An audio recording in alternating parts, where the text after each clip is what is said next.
Bonjour à tous, bonjour à toutes, j'espère que vous allez bien. Je suis ravie de vous retrouver dans une nouvelle vidéo qui sera un petit tag qui s'appelle en anglais Would You Rather et en français la traduction serait Tu préférerais. En gros, c'est mettre en balance plusieurs éléments, les comparer, le tout en rapport avec la littérature et les livres. Donc on commence tout de suite. La première question c'est tu préférais ne lire que des trilogies ou ne lire que des one-shots? Alors j'imagine pour toujours faire un choix définitif, et ben je dirais les one-shots. Avec un petit bémol, c'est que ça voudrait dire renoncer à des sagas qui sont chères à mon cœur et que je relis à peu près tous les 2 ans.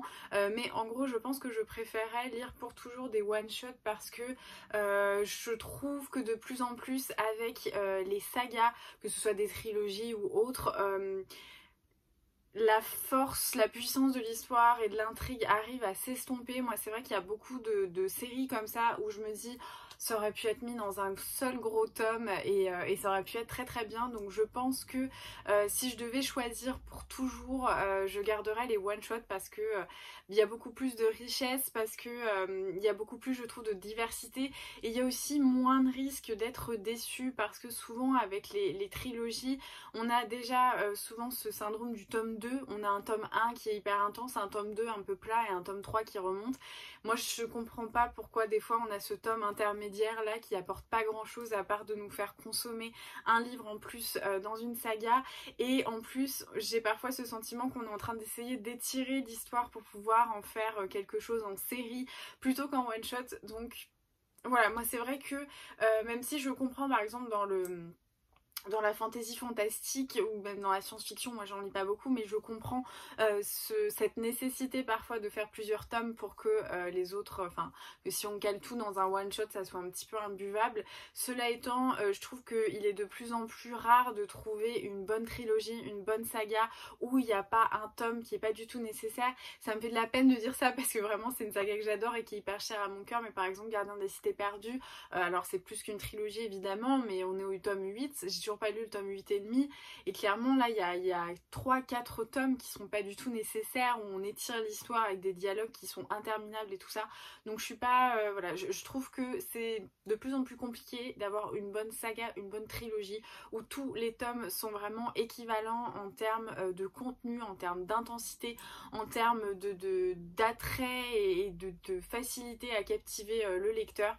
Souvent j'ai le sentiment que ça s'estompe, que c'est trop long, qu'on cherche vraiment à étendre l'histoire. Donc si je devais choisir, voilà, pour toujours, je pense que je garderais les one shot parce que on est souvent déçu, enfin moi en tout cas je suis souvent déçue par les tomes intermédiaires dans les sagas. Ensuite, tu préférais ne lire que des livres écrits par des femmes ou ne lire que des livres écrits par des hommes? Alors clairement, ni l'un ni l'autre, je ne choisirais jamais mes livres en fonction du genre de la personne qui l'a écrit, que ce soit un homme, une femme ou une personne non binaire. Pour moi, la personne qui écrit ne définit pas la qualité du roman, donc je pense que je ne tomberai jamais dans l'un ou l'autre des extrêmes. Voilà, clairement... Je m'en fiche, je préfère carrément des livres anonymes que de choisir des livres en fonction du genre de la personne qui l'a écrit. La question suivante c'est tu préférais n'acheter que des livres en librairie indépendante ou que des livres via Amazon? Je pense que la question ne se pose même pas. Évidemment que je préfère acheter des livres en librairie indépendante. J'essaye de le faire le plus possible. Et quand je ne trouve pas de romans dans mes librairies indépendantes, j'essaye d'acheter un petit peu en conscience et d'essayer de regarder les sites, par exemple la Fnac, parce que c'est une entreprise française qui paye ses impôts en France, ou je sais qu'il y a aussi le Furet du Nord dans ce genre-là, de Citre. Enfin voilà, j'essaye en tout cas de privilégier toujours, pour moi c'est librairie indé, si je peux pas c'est la Fnac, et enfin vraiment en tout dernier lieu Amazon, mais j'essaye le plus possible d'éliminer Amazon. Ensuite, tu préférais que tous les livres deviennent des films ou que tous les livres deviennent des séries? Alors clairement, je pense des films parce que moi j'ai pas le courage de regarder des séries, enfin ça fait pas du tout partie de mon mode de divertissement et des choses que je choisis de faire pendant mon temps libre. De temps en temps ça m'arrive, voilà, j'aime bien avec mon shérif, je le dis souvent, avoir une petite série avec des épisodes assez courts de 20 minutes, on en regarde comme ça le soir ou quand on mange, mais je suis pas trop série parce que j'ai pas le temps, enfin j'ai du temps mais ce temps là je le dédie à autre chose et notamment à la lecture, donc c'est pour ça que les séries ça fait pas trop partie de mon mode de divertissement. J'aime bien regarder un film, donc je dirais oui, une adaptation en film je préférerais plutôt qu'une adaptation en série. Ensuite, c'est tu préférais ne lire que 5 pages par jour ou ne lire que 5 livres par semaine? Bah clairement 5 livres par semaine. Alors c'est beaucoup. Je pense que j'y arrive hein, à certains moments quand je suis pas trop dans le rush au niveau du boulot, quand j'ai des livres qui peuvent être assez courts, ou même avec des vacances, avec le confinement, je pouvais y arriver aisément. Donc je pense que je préférerais. C'est aussi tout le problème pour moi des lectures communes et voilà, alors 5 pages c'est un petit peu extrême, mais j'ai un petit peu du mal à me cantonner à un certain nombre de pages par jour parce que ça peut être extrêmement aléatoire, parce que ça peut m'arriver de lire 100, 150, 200 pages par jour et parfois de ne lire que 50 pages, donc c'est pour ça que les lectures communes j'ai un petit peu du mal. Je sais qu'on en a une de prévue avec Marion et Déborah, donc des comptes Instagram Par un soir d'automne et Octave Livresque, et en fait j'arrive pas à suivre parce qu'on n'a pas le même rythme et c'est surtout que même moi j'arrive pas trop à mettre un rythme, d'autant plus en ce moment, donc me dire 5 pages par jour et puis de toute manière 5 pages c'est même pas un chapitre, je serais hyper frustrée, donc je pense que je préférerais marathonner, lire non-stop en mangeant, dormir moins et lire 5 livres par semaine plutôt que uniquement 5 pages par jour. Ensuite, c'est une question hyper intéressante. Préférerais-tu être critique littéraire ou auteur? Et alors là, c'est très difficile parce que bah, je saurais pas dire. En fait, je pense que la réponse est impossible à donner, moi personnellement, parce que j'adorerais travailler dans le milieu littéraire. J'adore les livres, j'adore les analyser, j'adore essayer voilà, d'étayer mon avis qui n'est encore une fois toujours que mon avis, donc j'aimerais beaucoup, et en même temps bah, je rêverais d'être auteur, mais puisque si je prends vraiment le jeu, enfin ce tag au pied de la lettre, ça voudrait dire choisir l'un et ne plus avoir la possibilité d'exercer l'autre option. Donc si je ne devais être que auteur et ne plus pouvoir parler des livres des autres, bah, je serais un petit peu malheureuse. Alors après ça dépend de ce que c'est, si je peux être auteur et puis continuer à moi parler à moi-même de romans ou à ma famille ou à vous sur YouTube, ça va, mais oui, je pense que j'aurais toujours besoin de parler des livres des autres parce que bah, sinon ça serait une grande preuve de suffisance j'imagine, mais oui, du coup j'adore pouvoir parler des livres que je lis et de ne pas me contenter de consommer un support sans essayer d'y réfléchir, de parler, d'analyser et tout ça. Donc pour moi la critique est hyper importante, et puis je trouve que c'est aussi une richesse, le peu de richesse qui nous reste dans ce monde, et mais en même temps oui, j'aimerais bien aussi être auteur, et c'est une double casquette qui est assez difficile. C'est mon ami Julien Rampin, donc qui a écrit Grandir un peu, qui me disait tu vas voir, la double casquette est très difficile, parler des livres des autres et sortir le tien, et je m'en rends compte parce que je parle pas beaucoup des commentaires négatifs parce que c'est volontaire, j'ai pas envie de faire le focus dessus, donc des fois ça sort comme ça, mais j'ai beaucoup de critiques négatives de gens qui ont pas forcément apprécié que je n'aime pas un livre d'un de leurs auteurs chouchou par exemple, et qui me disent oui bah tu vois par rapport à ton livre, et bah c'est 1000 fois meilleur, le tien il est 15 fois au-dessous, et tout, enfin ce genre de trucs. Donc ça donne je trouve une position assez délicate de donner son avis sur le livre des autres quand on a nous-mêmes sorti un avis. J'ai l'impression que du coup les gens attendent une forme d'excellence parce qu'on se permet de parler des livres des autres et de nos goûts, de ce qu'on aime, de ce qu'on n'aime pas, de ce qui nous a plu, de ce qui nous a emballé, et du coup c'est vrai qu'il y a de plus en plus de commentaires comme ça qui fleurissent, qui sont assez incisifs parce que vu que je donne mon avis, eh bien je devrais être, je sais pas, exemple de tout défaut dans mon écriture et plaire à tout le monde, ce qui est clairement impossible. Donc oui, la double casquette est difficile, mais je serais pas capable de choisir l'un ou l'autre. Donc voilà. La question suivante, c'est: tu préférerais relire pour toujours tes 20 livres préférés indéfiniment ou ne lire que des nouveaux livres et donc par j'imagine comparaison ne plus relire mes livres préférés? Et ben je crois que je préférais tourner avec 20 livres. Oh, je sais même pas en fait. Je vous dis ça, mais je sais même pas. En fait, ce qui me rendrait triste, c'est dans la deuxième hypothèse, ça voudrait dire ne jamais relire un livre finalement.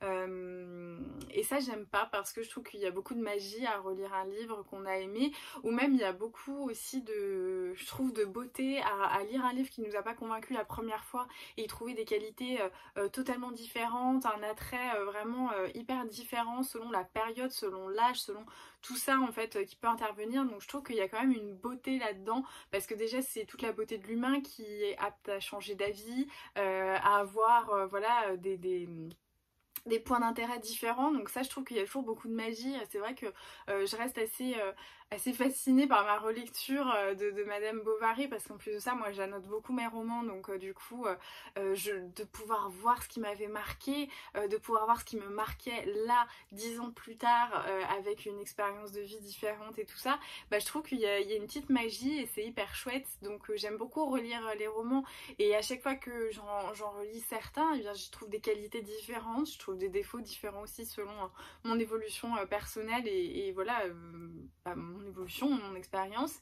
Et puis je trouve que ça permet vraiment aussi d'avoir un lien particulier avec une œuvre. Je parle souvent d'Harry Potter, mais j'ai quand même un lien, un attachement qui est hyper profond, qui est presque un compagnon de vie qui a été un certain nombre de fois hyper salvateur. Donc je me dis, ne pas relire des livres et n'en lire que des nouveaux. Alors certes, on échappe à la lassitude, mais en même temps, on échappe aussi à un certain confort. Donc je ne sais pas trop. Finalement, c'est comme si on posait la question de rester en couple pour toujours ou de n'avoir que des conquêtes passagères. Bah, ça a des avantages et des inconvénients, j'imagine. On se lasse pas, il y a toujours la nouveauté, l'excitation des premières fois, mais d'un autre côté, bah, on n'expérimente jamais ce moment de satisfaction, de retrouvailles, de confort, d'habitude qui est hyper satisfaisant aussi dans une vie. Donc je ne sais point, je saurais pas dire. Mais je pense quand même que en fait là moi je pense à Harry Potter et je me dis, si tu dis l'autre réponse, ça voudrait dire que tu ne relis plus jamais Harry Potter. Et ça c'est difficile à admettre quand même. La question suivante, c'est: préférais-tu être bibliothécaire ou libraire? Et clairement, je pense que je préférais être libraire. Tout simplement parce que mon expérience de vie fait que j'ai pas un énorme attachement et en tout cas une grande habitude des bibliothèques. D'une manière générale, la mienne dans mon village n'est pas extrêmement bien dotée et ça a rarement été en fait dans ma vie un mode d'accès à la lecture. J'avais la possibilité, voilà, j'avais assez de chance pour que mes parents puissent m'acheter un livre quand j'avais envie d'en lire un. Quand j'étais petite, alors j'avais pas le rythme que j'avais, parce que clairement je leur ai demandé 4 livres par semaine, ils m'auraient dit non. Tu as 8 ans, mais tu vas aller travailler pour t'acheter tes 4 livres par semaine.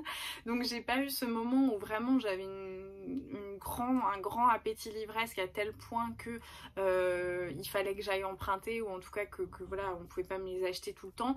En plus à l'adolescence j'aimais bien lire des grosses briques, donc ça vraiment ça les briques en poche qui coûtaient que 5 € à l'époque, elle me faisait longtemps, donc j'avais pas trop ce souci là. Donc vraiment j'ai pas trop connu la bibliothèque, parce qu'en plus de ça j'ai très vite je suis une génération internet, donc trouver les moyens d'acheter d'occasion, Vinted, il y avait, à l'époque Vinted il y avait pas beaucoup de bouquins, mais en tout cas il y avait des sites de revente d'occasion. Moi j'ai connu Momox, puis je faisais beaucoup de brocante, beaucoup Emmaüs, donc du coup j'ai jamais eu cette habitude d'aller emprunter à la bibliothèque, sachant qu'en plus de ça j'avais assez de chance pour avoir un entourage, certaines personnes qui lisaient aussi, donc j'avais la possibilité d'emprunter et on se faisait des échanges comme ça. Donc j'ai jamais trop eu cette habitude. Alors quand on était petit en primaire, je me souviens que vu que c'était dans un petit village, on y allait et puis on prenait un livre, mais j'aimais beaucoup ces moments. Et bizarrement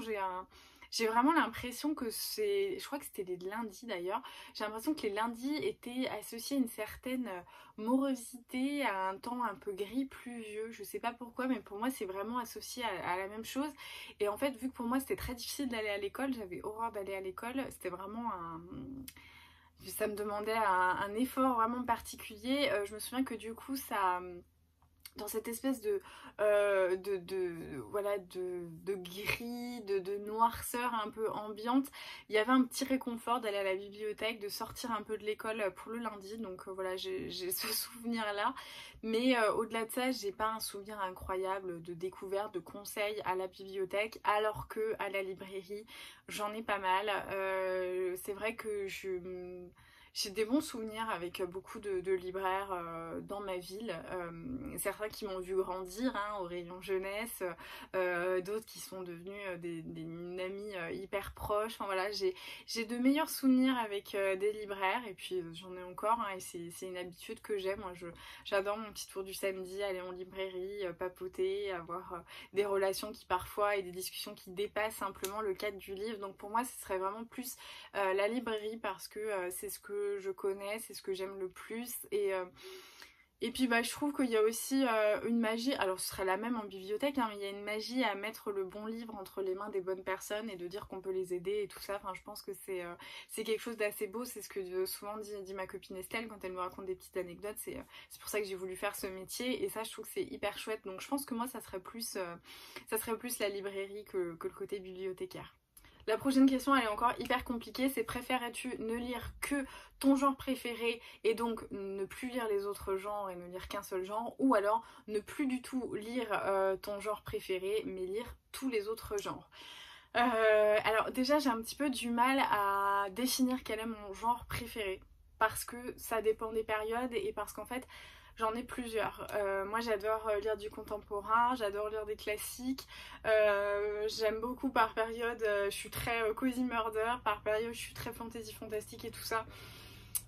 Si je devais choisir un seul genre et me limiter à ça, je sais pas si j'arriverais à le définir en fait parce que je trouve que bah, on se lasse vite d'un petit peu tout et c'est normal hein, de toute façon si on est obnubilé par quelque chose, enfin moi en tout cas ça fonctionne comme ça, si je suis à fond j'ai besoin de changer et c'est aussi pour ça que mes lectures je pense sont assez éclectiques. Comme en matière de musique j'écoute un petit peu de tout et j'adore ça parce que du coup c'est hyper riche parce qu'on découvre plein de choses et je me limite pas à un seul genre, j'aime bien être curieuse d'un petit peu tout. Donc en fait cette question je pense que je n'y arriverai pas à y répondre parce que je ne sais pas identifier quel est mon genre préféré parce que j'en ai beaucoup. Donc bon finalement elle n'est pas si difficile que ça parce que je triche. Donc je dirais bah je sais pas ce que c'est mon genre préféré donc je dirais tous les autres genres, je ne sais pas. Et enfin dernière question, ne lire que des e-books ou des livres papier, bah clairement là la question ça va pas prendre 300 millions d'y répondre, clairement pour moi livre papier, livre e-book je n'y arrive pas, vraiment je n'y arrive pas. Alors c'est peut-être tout simplement parce que j'ai pas de liseuse et que quand je lis un livre numérique, je le lis sur mon téléphone ou sur mon ordinateur. Donc c'est pas du tout mes modes en fait. Soit sur mon ordinateur, bah du coup je suis à mon bureau, donc c'est pas le même rituel de lecture, parce que moi j'aime lire dans mon lit. Et si je lis dans mon lit, c'est sur mon téléphone, donc c'est petit, ça fait mal aux yeux, ça va pas. Donc peut-être que c'est lié à ça. Si j'avais une liseuse, je sais pas. Ouais, peut-être que je dirais que je m'en fiche. Mais en même temps, moi je suis très ritualiste. J'aime bien le sacré du livre, j'aime bien toucher les pages, les corner, les annoter. Donc je pense que ça restera pour toujours le livre papier, même si je me faisais au support liseuse. Voilà, c'est tout pour cette vidéo, j'espère que ça vous aura plu, que ça vous aura permis bah, voilà, de me connaître un petit peu plus, d'avoir des petites anecdotes. J'aime bien moi lire, répondre à ce genre de questionnaire, je trouve que du coup on se pose des questions qu'on n'a pas trop l'habitude de se poser et c'est hyper intéressant. Enfin en tout cas j'aime bien écouter ce tag qui est repris sur à peu près toutes les chaînes anglo-saxonnes de Booktube et j'avais vraiment envie de le faire parce que je trouve que les réponses sont toujours rigolotes et puis ça permet de connaître un petit peu plus la personne aussi et ses habitudes de lecture. Donc en tout cas merci d'avoir regardé cette vidéo, j'espère que ça vous aura plu. Comme toujours n'oubliez pas de mettre un petit pouce, un commentaire et puis me donner vos avis et puis pourquoi pas y répondre vous personnellement. Je vous mettrai les questions en barre d'infos. En attendant je vous remercie d'avoir regardé cette vidéo, je vous fais plein de bisous, je vous souhaite de bonnes lectures et je vous dis à très vite.